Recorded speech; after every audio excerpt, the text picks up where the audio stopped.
Previously on this frickin' game. There's something that takes away our freedom too. The lack of money. You know, I'm not even going to try to argue with that.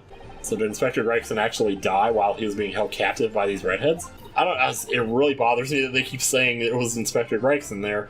I mean, like, when they say it didn't look like him, I assume they don't mean, oh, he had red hair. In the picture, he has red hair in the picture. So he would have looked the same in the picture as he would have at the park if he was there. Alright, I believe this is where we left off. Howdy guys, NintendoCapriSun here. Welcome back to GAA2 Resolve. Sorry about stopping in kind of a weird place last time, but we're going to continue here with this witness statement talking about taking Inspector Gregson, or who we thought was Inspector Gregson, but I still am not entirely sure that it is, taking him prisoner. There was one statement that I thought of something I might be able to do. It was this one. He said he put the collar on him and dragged him back, just like what he did to me. But I wanted to look at the picture of Inspector Gregson and see if you could see his neck. I'm not sure if you... Yeah, you can kind of... I don't see any kind of marks there. I don't know if that's enough neck to justify it, but I think it's worth a shot. That's right. Yeah, that was it. Hell yeah, dude. So the day before his body was discovered, Inspector Gregson was taken prisoner while working incognito. We're gonna have to backpedal on so much of this. It's really mind-blowing, man. No, it's not like that. It was hardly a prison. It was an invitation to stay. It was only... It was not. However you describe it, there's one glaring inconsistency that remains. What inconsistency is this, Counsel? Are you gonna make me point to it with the magnifying glass? Yeah, take a look. Look at this graph! Yeah, no, I don't have to point. You will see that there is no red ring visible around his neck. He didn't have 25% damage. But that makes no sense. It was me who took the collar off the man in the morning. It was not him. And I saw the red bruises on his neck just like I have. Given that the mark is still clearly visible on this witness's neck, we'd expect to see bruising on the victim who was put in the collar more recently than Mr. DeRossi. Indeed, that is most peculiar, isn't it though? Isn't it? But what we tell you, we say this from the beginning, many times. Peppino is right. The man in the photograph is someone different to the man we got captive last night. Just like I thought. Just like I thought. Order! It would appear then that we've been wasting our time for the last 45 minutes, that on the day before the incident, the man who visited the park in Lime Street posing as an incognito inspector was not Inspector Gregson at all. Objection!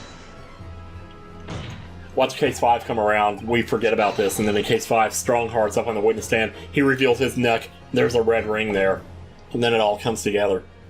If that's true, however, how do you explain the inspector's identification? This is a genuine identification book issued by Scotland Yard. It's inconceivable that someone could have stolen such an important item from the inspector.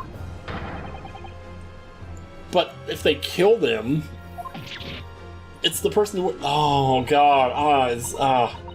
And we also know that the inspector had made a note about the Red-Headed League in his diary for that day, which surely means we can't divorce the two events completely. But if the diary's there, they would know that's where he was planning to go. So they would be really easy for them to make it look like he had gone there. If it were the real Inspector Gregson whom these two red-headed gentlemen encountered, the fact that no bruising could be seen around his neck defies explanation. But equally, if they actually encountered an imposter, how did that person come to be in possession of the real inspector's identification? Does the defense have some plausible... Oh my god, do I ever! Oh. It is for precisely these occasions that we keep meticulous notes in the court record, Mr. Naruhodo, because those are the facts, and the facts cannot lie. Neither can Shakira's hips. No, facts can't lie. Oh, hips don't lie. Even when they point to something so incredible, it's almost unbelievable. That was a bad rendition. Well, my lord, the true identity of the person who turned up in the park for the Red-Headed League's enrollment is revealed by information in the court record, I believe. Wait, really? Can't I just pick, like, 3 options? The killer, a witness, and, like, Strongheart or something? So I don't mean to keep bringing him up. So why don't you help us all to see whatever truth it is that you've apparently seen? Who exactly was this inspector that appeared before Mr. Russo? An imposter! Dear God! Though it seems incredible, I admit, the undeniable facts point to only one thing. Since no bruising can be seen on the victim's neck, the person who these two red-headed men took prisoner that day cannot have been Inspector Gregson. In other words, your whole argument up to now has been a waste of time. Well, that's what I've been saying! Oh, on the contrary, I haven't finished. Yeah, well then finish. There's no bruising on the victim's neck, so the question immediately posed next is, who exactly was this man in the park on Lime Street found to be carrying Inspector Gregson's identification? See, that's right. We tell the same story every time. Whoever this man was, the couple dragged him from a pillar to post with a dog collar. So let's go around the city and look for a guy with a neck. Mendu Pepino, I was not so harsh as you say, So who was first the false to Inspector? Who was he?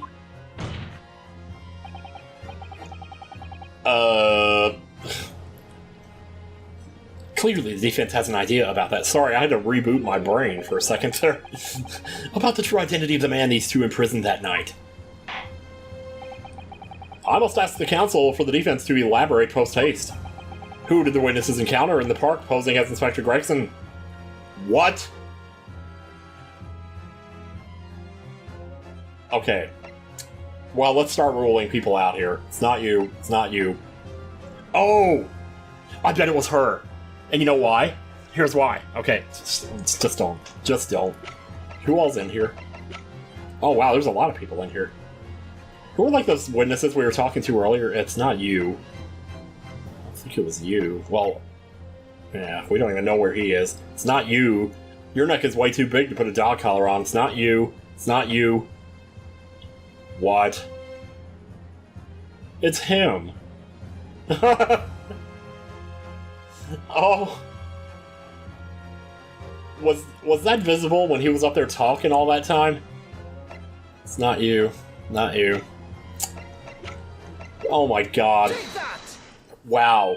If it was, I didn't even notice it. I guess people have all kinds of scars and stuff, you don't always really question it. Goodness me, isn't that man who was just in here? Where is he? One of the witnesses who was in the stand in this very courtroom earlier today.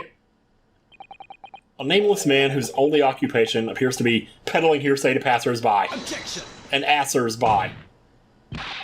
What on earth would a street seller be doing with a police inspector's identification papers? Witnesses, is this the man or not? What has happened to his lip? Aha! Seems as a man is not for the red-headed league guy. He's looking for the twisted lip league. No. Perhaps rather than making such a rash claim next time, you should bite your lip instead. Ooh. It seems improbable, yeah, but one undeniable fact remains. During his testimony earlier, I noted something around the man's neck. A red ring of bruising. Mm-hmm. I mean, that still could have come from anywhere, but what a coincidence, though. The defense demands that Mr. Gossip be brought back to the stand. Oh, jeez, gonna do that voice again. I don't even remember what it was. And you know what? It's okay. Bailiff, bring the aforementioned witness back into the courtroom. If you can find him. Well, you can't miss the lip, I suppose. Yeah, there it is. Hey, dude. Oh, he looks awfully happy. They have matching necks. Wonderful. Well, I never. An undeniable ring of bruising, indeed. And identical to that of the witness beside him. Now what's going on here, eh? I've always had this, me. It's a birthmark, isn't it? A birthmark, you say? Yeah, your mother was choking you on the way out. I assume the reason you've been recalled to the stand has been explained to you? Please say yes. I am something about an inspector again. But I'm telling you, you've got it all wrong as usual. You're denying all knowledge of it? Well, of course I am. Are you trying to kill me with all this nonsense, eh? Well, at least you'll have more stories to peddle back on Fresno Street, won't you? Now, let's get serious for a minute here. Check this fucking shit out! Now we're gonna need you to testify again. And you, Mr. DeRusso and Mr. DeRossi, I'm sure you'll cooperate, won't you? Do we have any choice? We are in big trouble, eh, Gippo? It's hard to talk to each other now. You got a man in between you. So the sound waves won't get through that lip, and let me tell you. That's quite enough about the lip already. Proceed with the testimony. That's enough talk from me. We begin. Name that movie? It's TMNT 2. Alright, let's go. The man who claimed to be an inspector that day was definitely not this man. Wait, what? Not him either? It's right, see? You think we want to forget these grand lips, huh? Maybe they were all, like, in it together or something. I never leave Fresno Street, alright? I've no interest in any redhead league. Can't you tell by my hair? I'm all alone in the world, me. No kinfolk or nothing. Why would I be involved in something like that? Just look at me, eh? Does it look like I could carry off a disguise with a face like this? Maybe that is your disguise. Maybe you glued that on. It would certainly appear that we have the wrong man. Oh, what, just because they say so? I don't know. What have I been telling you all? There was no need for this pointless testimony. Ugh, Finkel and Einhorn. That's right, I'm just a simple peddler, remember? Fresno Street's all I know. Boing boing. How would I have come by a police inspector's identification book, eh? Well, yeah, that's hard to explain, but it's not that hard to explain, actually. Huh. A brief cross-examination, I think, counsel. Very brief. Oh, isn't there anyone in this courtroom who thinks I might be onto something? That's... Huh. I stand steadfastly at your side as always, Mr. Naruto. I know. I know. Just starts right on him, let me tell you. The man who claimed to be an inspector that day was definitely not this man. Holy shit. I just realized something. He's got the same hair as this motherfucker. What the fuck, dude? That's him, isn't it?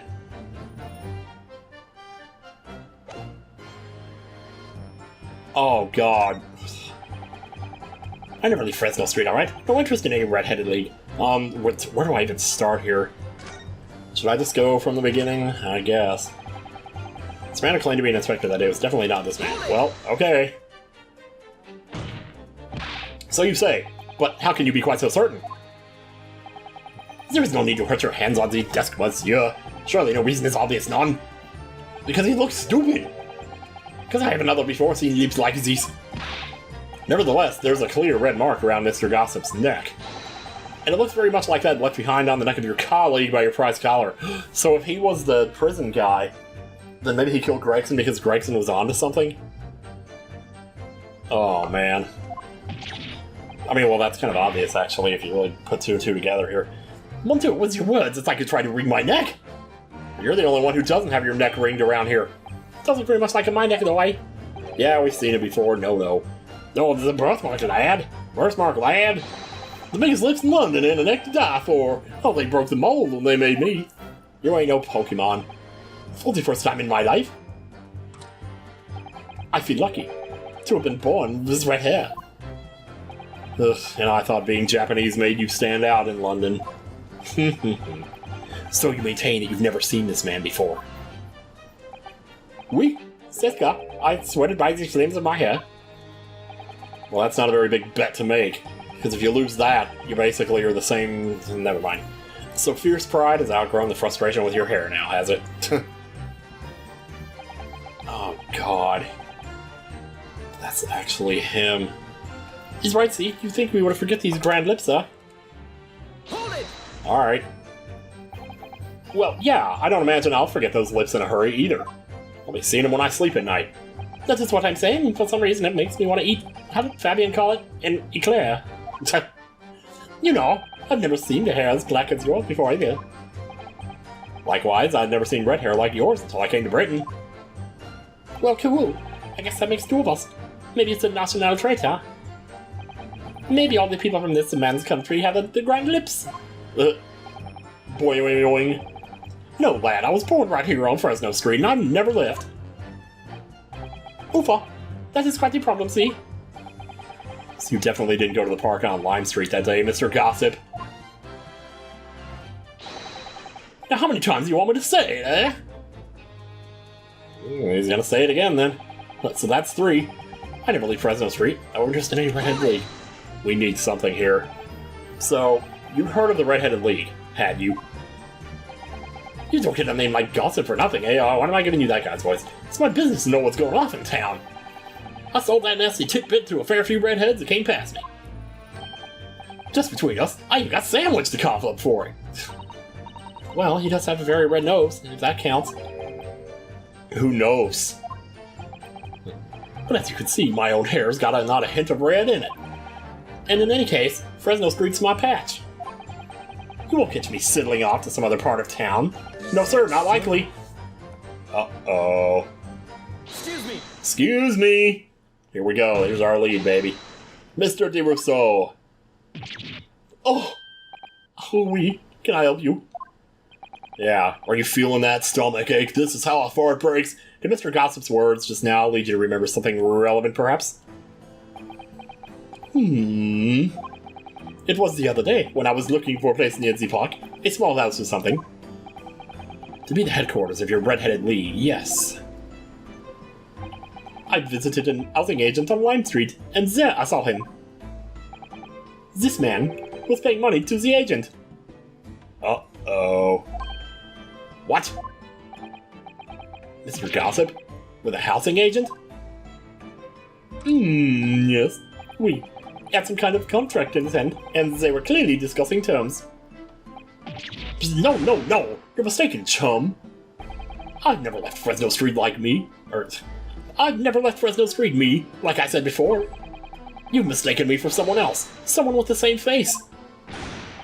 No, the capo is right. I remember it too. He was paying the man with the banknotes. With notes? Like I said, that wasn't me. Wasn't me. I was curious why this man with the dirty clothes had so much money. So I looked at the name on the papers. Oh. Hugh Boone. No, this man, he lies. He tells you that he has no name. But in fact, his name is Hugh Boone. Ah ha ha ha! Here we go. Yeah. So we have ourselves the renter of the room now. But if that's the... Okay. I'm a peddler of tidbits of information, like I said, on Fresno Street, and that's that. I don't much like folk talking about my personal life. I'm sure you don't. And that's why he has the picture there. Because she's his wife. And it is not the intention of the court to invade the privacy of witnesses. Very well, I shall respect your wishes, sir. The aforementioned name shall be redacted from all court records of this trial, and your memories, if that's possible. Objection! Oh, objection indeed. I'm sorry, my lord, but the defense does object. Ho ho ho ho! Because the name just mentioned has a very deep significance to the case. Good gracious! Do you similarly object, Prosecutor Osogi? As it happens, my lord, that particular name has already been mentioned during today's proceedings. Well, I'd never! In what capacity? Hugh Boone. The name of the leaseholder of the room. Let me put this very simply. The victim's body was discovered in your rented room. Not looking good for you two, are you, sir? You too, sir. I suggest, sir, that you start talking. Ha! Well, alright. I suppose that might be the case. Man, he is so bendy. So your real name is Hugh Boone. Is it? Well, just between us, I don't like to blow me a hope and trumpet, but there's no finer peddler of tidbits in town. So I happen to be able to afford a grubby little room in a fallen down back street townhouse. You do? Yes, you do! And once every 6 months, I go and pay the rent to the agent on Lime Street. I remember now. There were 2 vulgar redheads in there last time. If either of us is a vulgar, it's not me. Sink again, Peppino. Oh, why didn't you bring this up before? I did say so before. It's like I told you already. I don't like talking about my personal life. I'm a tidbit peddler as far as anyone else is concerned. No fuss, no muss. Or your money back. You will update your testimony to include this most surprising revelation, Mr. Boone. If I must. So the leaseholder Scotland Yard has been looking for since the body was discovered. Has been here under our noses all along. There's something else under his nose anyway. I went to the room where that fellow was found, it's true. For what difference it makes? Hold it! It makes a difference, let me tell you. So, you live in that room presumably, do you? So, like, is the board his? I mean, how would he not know that someone was in there if it wasn't, like, if he wasn't involved somehow? No, I don't live there. What do you think? There's no bed, is there? Just a desk. Then why would you want to rent it? Well, I don't think I should have to say, really.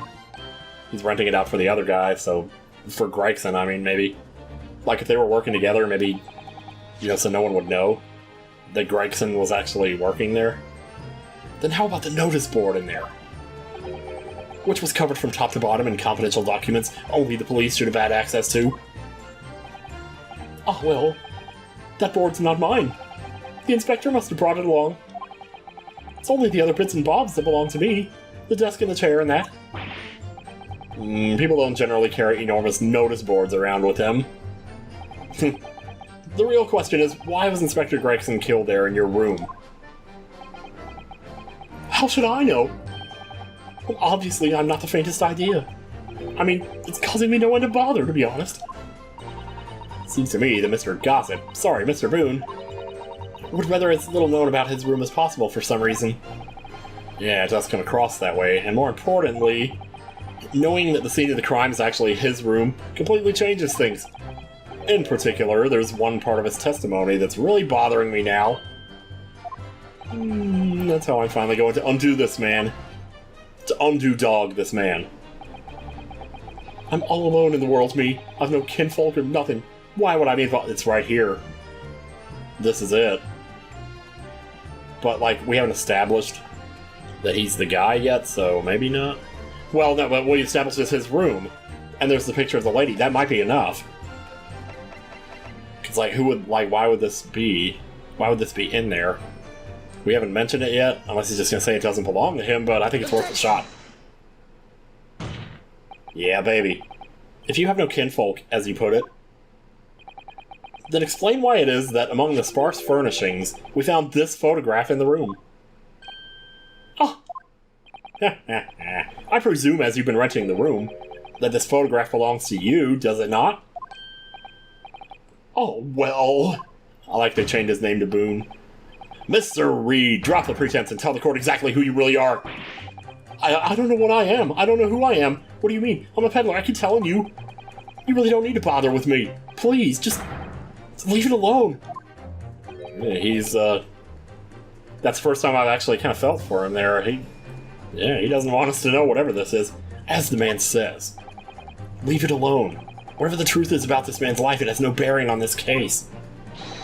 Because it's simply not possible that he impersonated Impegster Gregson. How can you be so sure? Because my fist, that's why. Just look at the man. No amount of disguise could ever hide those unmissable features. Unless they are the disguise, like I was saying before. But what if we were to look at this the other way around? What do you mean? Yes, counsel, what do you mean? Well, there's no denying that Mr. Boone's lip is very prominent indeed. But consider the possibility that his prominent lip is itself part of an elaborate disguise. Yeah! Yeah, baby. Then hiding that prominent feature, in other words, revealing his true face, would make an utterly impenetrable disguise. Wouldn't you agree, Mr. Hugh Boone? I'm not gonna be calling you that for much longer. These other two witnesses are just like, what are we even still doing up here? Good witness, are you still hiding the truth from this court? Now, it depends on what truth you're talking about.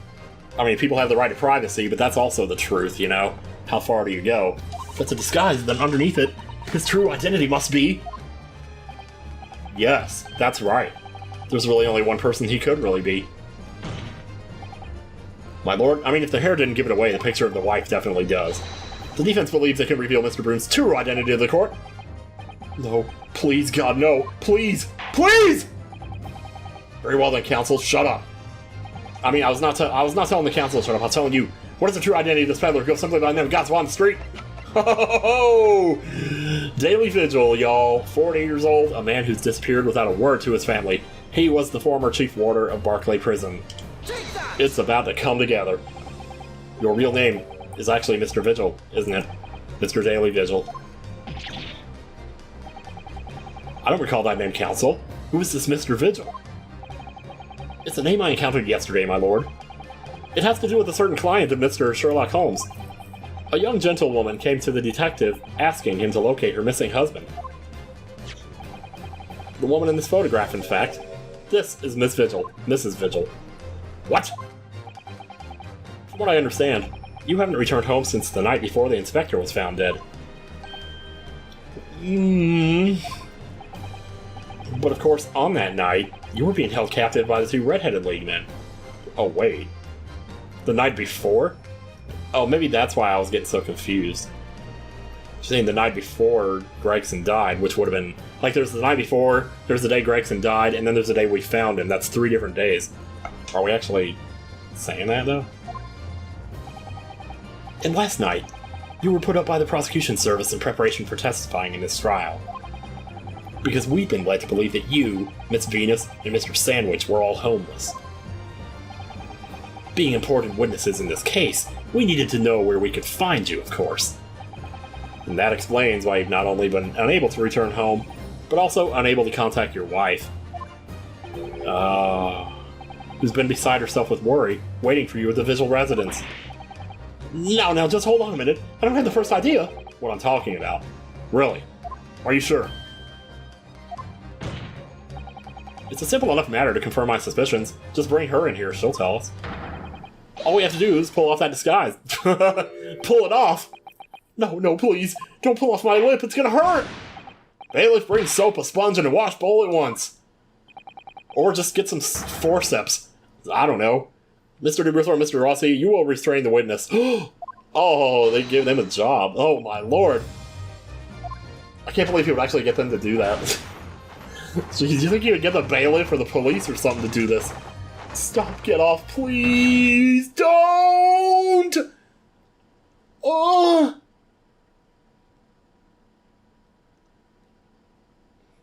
It's still there. Oh, no it's not. Yeah, wow, he looks totally different now. Of course, they also took off his hat. Wow, that's like the second time he's been restrained by them now. Makes it even worse. Well, we are now seeing your true features, I presume. Oh, wow. No, he looks nice, man. What the heck, man? That disguise was not doing you any favors, pal. Lift your head, sir, so the court can see your face. Sometimes that's asking a lot for that. Yeah, tilt a little bit. Aww. It would appear the defense counsel's assertion was entirely correct. Big surprise there. This has all been a very elaborate deception. So, witnesses, tell the court. Have you seen this man before? I don't believe it, but... Yup, I think I have. See? There is no question. This is the inspector we saw in the park. But that's... Oh, but that would mean he killed him then. I don't know why that didn't cross my mind sooner, but... That's the only way he could have the ID. Unless another person killed him, he happened to come in. Well, I guess he would happen to come in if he lived there. Maybe he found the dead body, took the ID. I mean, I don't know. It's not impossible that maybe he could still be innocent.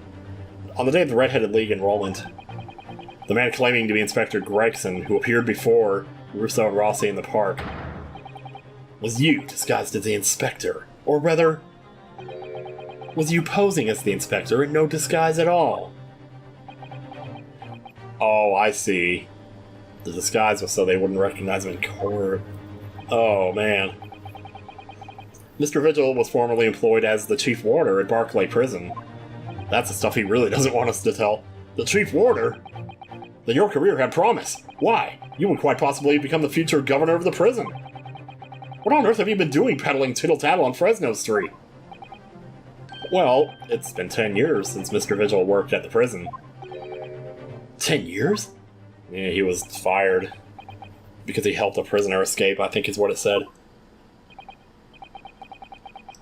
Oh, I'm really dreadfully sorry about all this. Yeah, it's true. I am Daily Vigil. He does not seem happy to be Daily Vigil. And you were the chief warder at Barclay Prison 10 years ago. So where did Mr. Hugh Boone come from? Boone is the other me. It's a name I invented. Well, evidently there's a great deal under the surface here. I'll explain everything. I'll tell you just how wretched my life has become. Okay. Wait, is he gonna testify? Oh my gosh, dude. As you say, it was 10 years ago now that my employment as Barclay's chief warder came to an end. Having left the prison service, I searched for some new occupation by which to earn a wage. But times were hard in London, and I found no suitable engagements at all. In desperation one day, I turned my hand at selling wares on Fresno Street. But your wife appears to know nothing of this. She still maintains that you were the chief warder at Barclay Prison. For 10 years? How do you get away with that? Jeez. I was utterly determined that my wife should not know of my failings, which is why I've never told her. I opened an account at the bank under the name of Hugh Boone, and I rented the cheapest room I could find on Fresno Street. But that's just spending more money. How do you explain to her that you don't get money anymore? The scene of the very crime we're investigating. Yeah, that's right. Oh, wow. A place from which I could emerge every morning at 8 as a squalid peddler, and transform myself back every evening at 5 into a well-dressed man about town before returning home. That quickly became my daily routine. This is crazy, man. I was puzzled by the lack of furniture in the room, but that explains it. But why on earth didn't you just tell us this in the first place? I have a wife, sir, and 2 sons. Oh. And without wishing to sound self-conceited, they regard me with some pride. I understand that. I do. I couldn't bring myself to disappoint them. So instead, you decided to conceal your occupation from them. Yes, I did. I made such a terrible mess of everything. I love this guy's body language. Like, that's not something I usually notice in a witness, but man. I mean, I guess actually it is, but usually it's like funny stuff, like, you know, jumping up and down or throwing their arms around like Enoch Drebber, that kind of thing. Still, one thing doesn't add up. No matter how many tidbits of information you could sell to passing gentlemen, even at 6 pence apiece, you couldn't hope to match the salary you must have commanded as chief warder at the prison. Unless he was being blackmailed for something and giving half his salary away? You've kept your family in comfort despite 10 years of somewhat misbegotten employment. That is some serious crap, man. What were you doing? That was all thanks to Inspector Gregson. Oh. Inspector Gregson? What on earth? It was some years after I'd invented Boone and begun my other life as a street seller. He, the inspector that is, recognized me one day. Do you mean to say the victim was an acquaintance of yours? I mean, it would make sense if, like, he was the one who supervised the execution, not execution. Like, Gregson would have been involved, because Gregson was the one who broke the case, so it makes sense they would know each other. I knew him from my time working at the prison. When he saw what I'd become, he was deeply troubled for me and my family. And from that day forward, he visited me on Fresno Street with increasing regularity. And he was never irregular, I'll tell you that. Then one day, He asked me if I would carry out a secret assignment for him. Oh. I was to impersonate the inspector. Really? Wait, when? When was this? Impersonate him. We always met in that little room, so the inspector could brief me. Visit Orkzies tomorrow and take a statement from the proprietress, and give me some more fish and chips. Wait a minute, Orkzies? Is this just a random assignment he got in one of the over the years? It was always something along those lines. Surveillance work, interviewing people.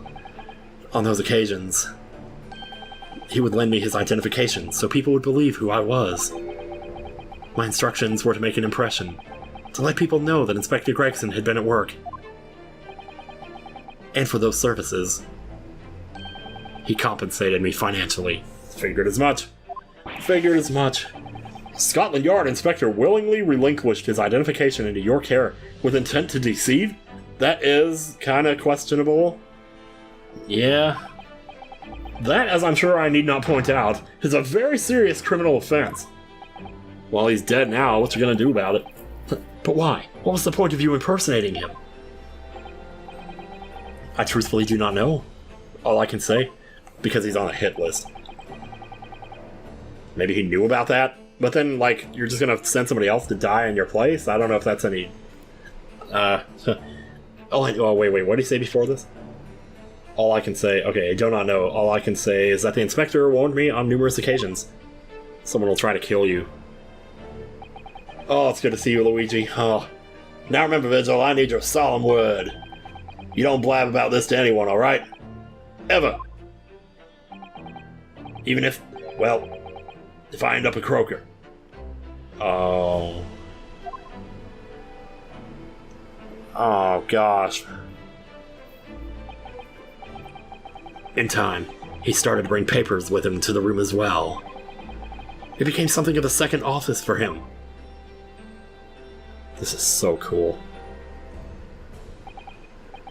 So, in fact, the person who declared himself to be Inspector Gregson at the park on Lime Street was really... Yes, it was me. We learned that 10 minutes ago. What's the big deal, man? Acting on the inspector's orders. As usual, I removed my boon disguise, and then went as instructed to the park, armed with the inspector's identification book. It never occurred to me that the bruise on my neck might give me away. Oof.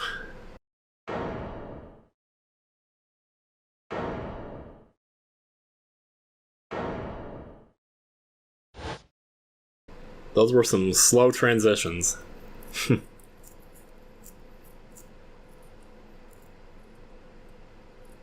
Well, anyone for tennis?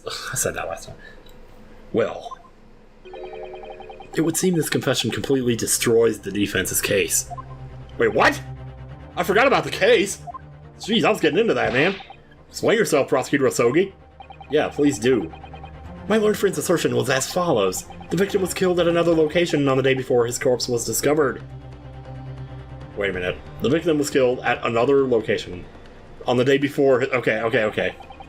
At the hands of these two Red-Headed League men when they imprisoned the inspector. But they didn't imprison the... Oh. But no, that can't be. Oh. After all, it wasn't the inspector who went to the park that day. It was me. That's what I just said, yeah. Or what I was trying to say, but I couldn't go through with it. Finally, we have Clarity. Clarity is a song by John Mayer. It's really good. We had nothing to do with the murder of the inspector. And merci, Monsieur de la Défense, for proving it. Get me out of this. Damn it. Order! Knock it off! Indeed, it would appear that we have reached the de facto conclusion of sorts. These witnesses had no involvement in the murder of the victim. As proven, somewhat ironically, by the defense. That's what I set out to do, prove people innocent. I did my job. I hereby call an end to the cross-examination. I can't believe I used to, say cross-dressing instead of... Like, was that really a joke that I used to make? What kind of person was I? Oh, is this your big Edgeworth moment where you relinquish your victory because you're such a good guy? Pardon me, my lord, but with your permission, I would like to pose one further question to the witness.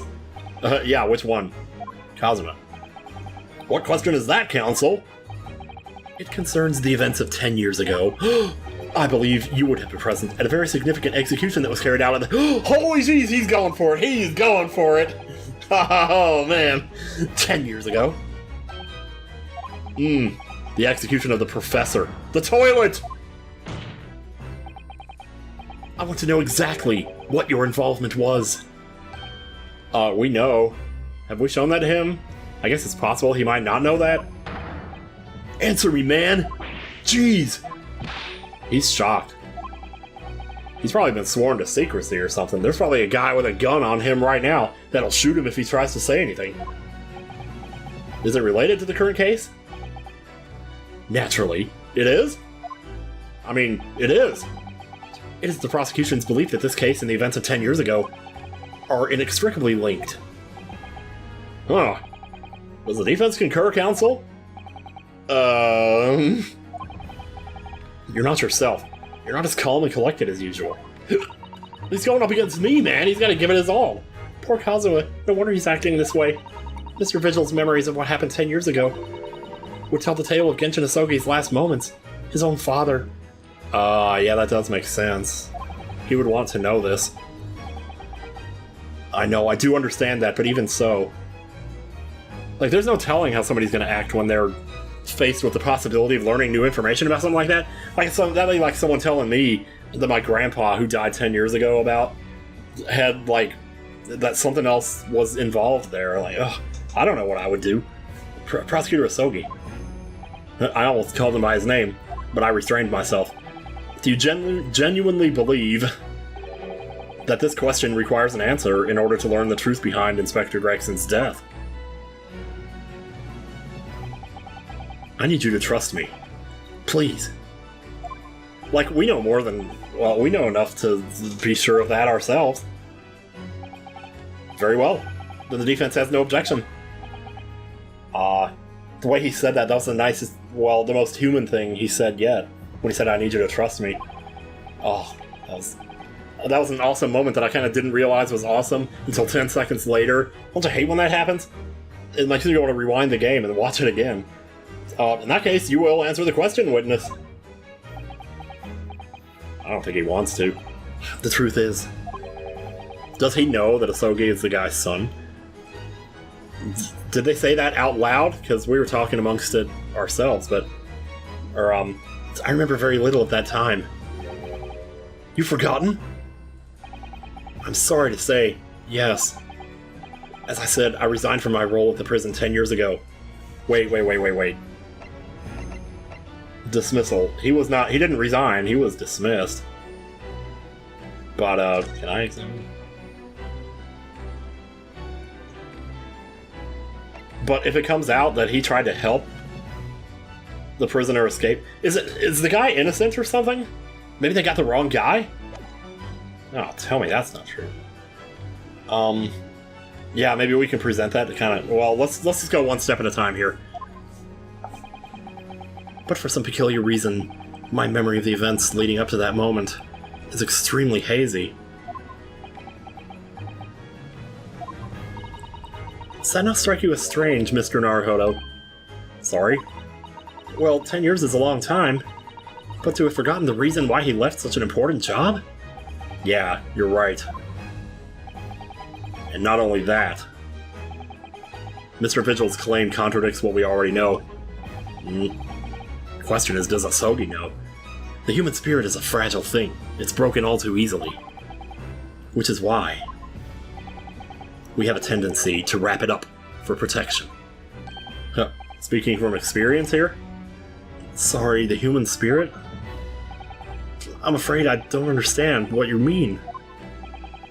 When we experience pain and suffering that we feel unable to bear, we block it out, obliterate it from our memories, seal it away. But it never truly leaves us. If the seal is broken, the memories resurface.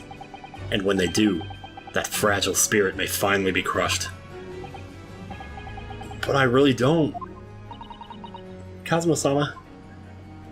But if it must be crushed, then so be it. Because the truth will not stay buried. It's coming out, one way or the other. Man. Right, now I understand. It's clear what his intentions are. He means to expose the truth at any cost. Wow. I think I might have... I don't remember if I even figured this out. I think I might have hypothesized something to that effect earlier. Perhaps if I pointed out the contradiction in what Mr. Vigil claimed earlier, it might cause some crucial memories to return to him. But should I? Should I present the evidence or not? Do it! Should have said leave it just to see what would happen. I have no idea how this is going to go. But this is a court of law, and I have a duty to pursue the truth. Mr. Vigil, I'd like you to look at this. Evidence that clearly contradicts your version of events. Take that! Just a few moments ago, you made the following statement. I resigned from my role at the prison 10 years ago. Well, yes. In other words, you claim to have left the post of Chief Warder of your own volition. Well, yeah, of course. Why? Tell me. Do you remember seeing this document before? Tell me that's not like forged or something. No, I don't. This is a dismissal notice ordering the immediate termination of a prison staff member's employment. A dismissal notice? And the name on the notice is yours, Mr. Vigil. What? What? It's mine? So you didn't resign from the prison service at all? For some reason, you were dismissed as Chief Warder from Barclay. Tell him why! Oh my gosh! Because if he finds out he tried to help his dad, that might make him not so animosity towards him, like he would not be as... You know what I mean. There's been some mistake, I'm sure. I'm sure I tendered my resignation. This dismissal notice is nonsense. What if he did? Like, what if he meant to quit? He made out a form, and it never got to the powers of the D? I don't think so, though. They dismissed him for a very big reason, and that's not something... Like, I don't know. Like, if they say you're fired, and then you say, no, I quit, it still counts as you being fired, even if you deny it. Like, if you were forcibly dismissed, there must have been good reason. Good reason. Clearly you did something. Yes, you did. Mr. Vigil, it's time to break the seal and have you remember.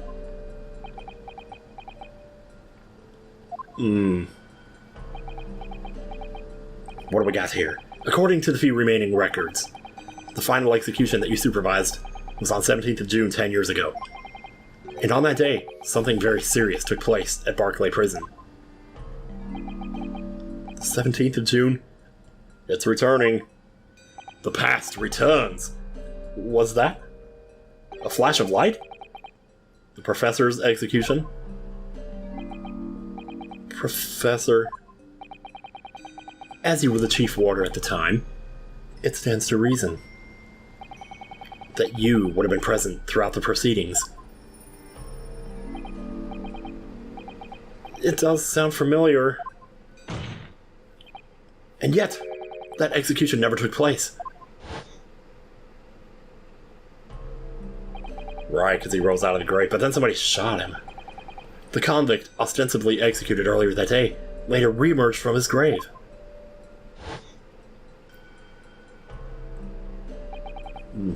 The convict came back to life? In the cemetery, in the middle of the night, there was a witness. However, the witness claims that a moment after he saw the convict clambering out of his grave, a gunshot rang out from over his shoulder, and the bullet pierced the professor's chest, killing him instantly. Gee, like somebody would have had to know that he was going to come out to be there to shoot him, or was just keeping an eye on his grave to make sure he didn't come out? Those may have been the professor's actual last moments.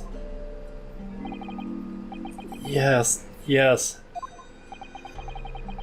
Seeing as you were in charge of overseeing executions at the time, you must know the truth about what really happened. It's in your head, somewhere deep down. Dig, dig, dig! Hustle, hustle, strain, strain, dig, dig, dig! Well, Chief Warder Daily Vigil, I know there are memories in your head that can explain what happened on 17th of June 10 years ago. And now it's time for you to drag them up. Dish it up! Mr. Vigil? He's not okay. Would you be? Don't know, man. Yes, the whole prison. It was complete chaos. What, it's like a riot or something? The prisoner escaped. He was killed in the cemetery. Huh? The shocking news ripped through Barclay like a hurricane. What? That's strange. Order! Oh, God. Do you mean to say, Mr. Vigil, that your memories of the time have returned?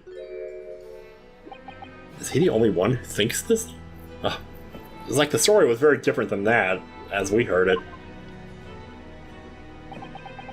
It's like some floodgates have been opened. The images, the screams.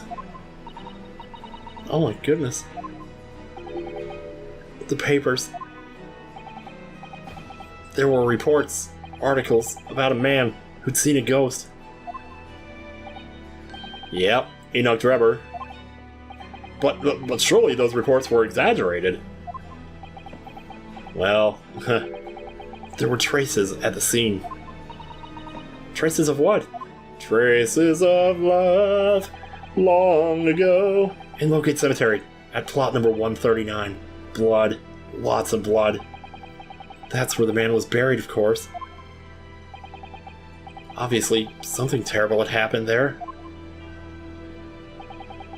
The depths of conspiracy and depravity from which this tale is emerging are quite staggering. Damn, dude. I've reviewed the police records from that time extensively. I'm sure you have. A thorough investigation was conducted by Scotland Yard to ascertain how the convict managed to escape in the first place. And the conclusion reached by the investigating team was that a member of the prison staff must have been involved. Are you suggesting that a prison warder abetted the man's bid for freedom? Like, how would we... Well, okay. I guess the only reason we know that is because the guy was nice enough to give us the dismissal notice, but, like, nobody else knows that it was him. Because if nobody else was supposed to know that, I'm surprised that we know that, and that he would have shared that information with us. Wow. But, you know, there would be no game if he didn't, so, you know, there has to be a game. Yes, and I was suspected of doing it. Of using that mass murderer's execution as a way to help him escape. Wait, he was accused of doing that? I remember now. The horror of it all is coming back to me. He is really twirling. Any faster and he'd be a twister. It's one evening, a few days after the execution, some detectives came to the prison. I was called to the governor's office at the top of the watchtower. There he is. Oh man, you don't want to walk in on that, let me tell you. I'm sorry, Daly, this is serious business. Oh wait, I'm sorry, Daly, this is a serious business, but can I help you know? As Chief Warder, you were responsible for overseeing the execution of 4, eh? Oh, he's getting closer. Well, it seems the fellows at Scotland Yard want to have a few words with you about it. You'd better pack your things, laddie. You're to attend in person. As soon as he told me that, my mind just went completely blank. And the next thing I knew, I was going faster. Wow. The animation is a little bit exaggerated for this, but okay. The professor, the most hated killer in our country's Uber. And I let him escape. I'm finished. My life.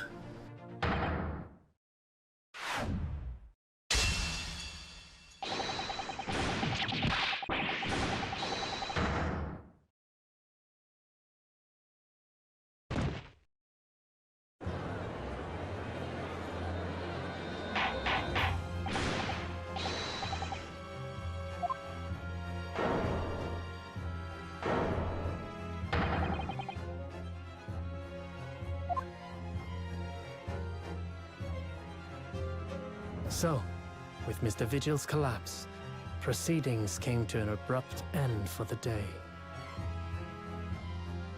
Once again overshadowed by the legacy of that notorious killer, appearing like a cursed ghost ship on a foggy ocean. Lord Van Zeeks, Mr. Vigil, Kazuma, and Gregson. All of them bound by invisible chains anchored to the same wreckage in the murky depths of the past. This writing, I swear to God, is so freaking good. But the miraculous light that had been trying to cut through the gloom and shine on those tragic events was playing on the edges of the truth at last. That's not the end of the court case, is it? No, it's to be continued. This is the end of the case, it would say end. Holy shit, that's good timing, no. Wow. Like, what are we gonna do after this? I don't even know. I guess wait for him to wake up and talk to him some more? Like, are we going back to investigation? Is there more trial here? I don't know, I guess we'll find out. Well, it'll say it on the save screen though, won't it? Yeah, let's go right here. Yeah, we're back to investigation, man. Oh, gosh. Boy, a lot happened there. Jeez Louise. A lot. Okay, so next time on Great Ace Attorney. I